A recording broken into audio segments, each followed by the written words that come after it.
Hi, welcome to the Rich Lieberman Media Pulse for a Monday afternoon, and good to be with you. I have so much things on my mind that I want to try to focus on a few and give you something to talk about, discuss. This is kind of a dead week with the holiday happening on a Thursday, and people out and about. One of the reasons why the Biden people chose to have the first debate so early, June 27th, was precisely because of the fact that this was before the awfulness of what took place Thursday night. People are on vacation and out and about, and their kids are playing soccer and the weather. And, a lot of people are not even caring about politics. Most of you already know that. It's not the time of the season. People are preoccupied with their own lives, and even the people that are the most, sincerely interested in topics and politics and all this aren't geared up for this yet. So, which is why the Biden political people, even though they screwed up monumentally, they chose on purpose June 27th. By the way, real quick, a personal pat on the back myself.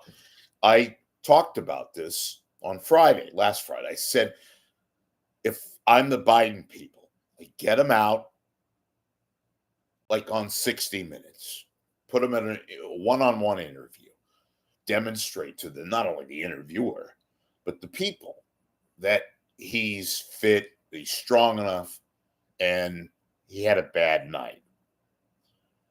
And to demonstrate to the public, whoever's watching, that he is fit to be president.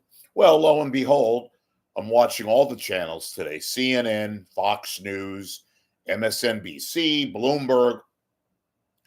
And now the word is his advisors, notably his political advisors, they are now working behind the scenes, obviously, to have him do a one-on-one interview, maybe two, perhaps three, with somebody. And I mentioned 60 Minutes just as an aside. I think it would obviously be something so-called friendly media, that kind of a thing. It would demonstrate that he's up to the job, all that, yada, yada, yada kind of a thing. And lo and behold, that's what they're talking about today. So, all right. I take credit for that, so there. Nah. Okay, enough about me taking credit. So, one of the things I wanted to talk about today, too, is put aside KCBS. Enough of this crap that you have to endure. Go to Bloomberg. If you want coverage, if you want not 50,000 hours of commercials, folks, if you're watching in the Bay Area, and you could be watching elsewhere, simply go to Bloomberg. In the Bay Area, it is 9:60 a.m. They have a couple of other news formats online, obviously, but you can catch them 9:60. I like Bloomberg. They're fairly objective. They have analysis. They have local news inserts. They give you great talkbacks, and they have business reports. It's a terrific terrestrial outlet. Again, you can get them also online, and and Bloomberg is in everywhere: New York, London, Boston, all over the globe. And you get local news, you get great analysis, you even have local traffic, all that. You don't have to endure the embarrassment that is KCBS too.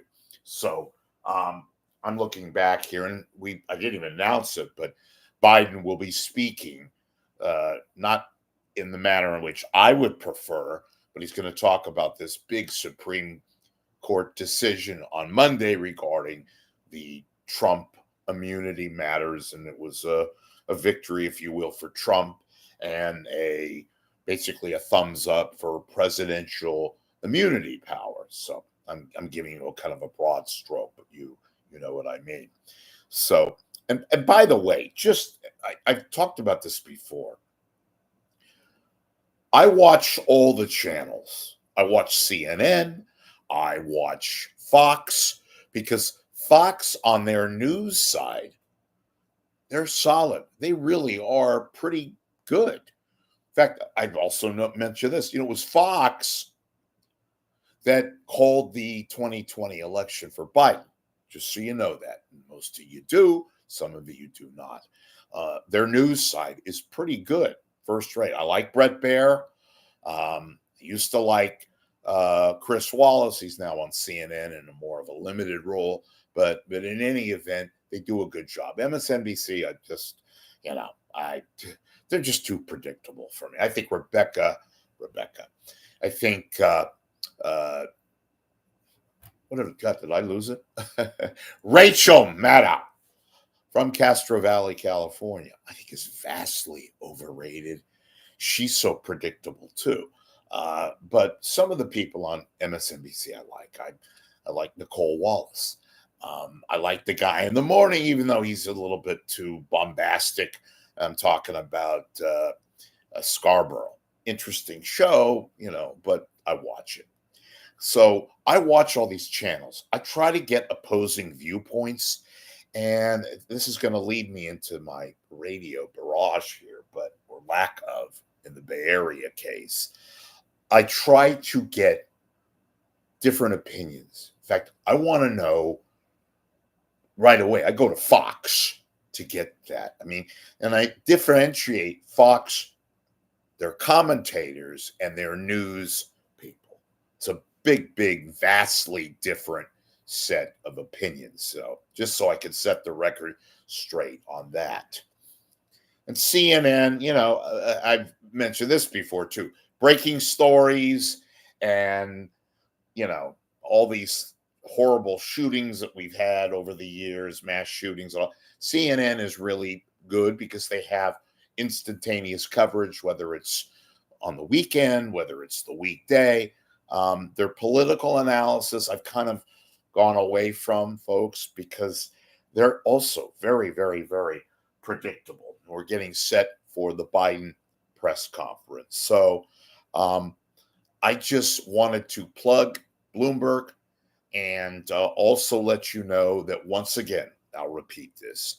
It is a travesty that there is no news talk in the San Francisco Bay Area. I'm not talking about KQED and their measly couple of hours. I'm talking about commercial radio, no news talk, for that matter, no local whatsoever talk. And to me, that is a travesty. I've always said it, especially with all these news developments, the election, the debate that we had last week. We have no way to vent or to express our opinion. And I'm speaking for you guys.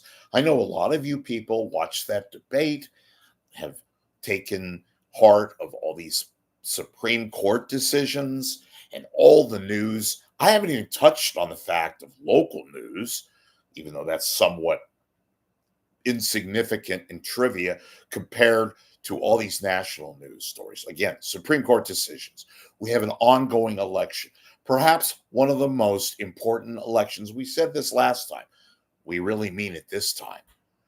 One of the most important elections, and yet there is no news talk in the San Francisco Bay Area. Market number 4. I cannot fathom that. It is unbelievable. Or am I just completely crazy on that regard? Well, you tell me. Feedback is always appreciated. Please make a donation to this site. And thank you and enjoy the rest of your Monday.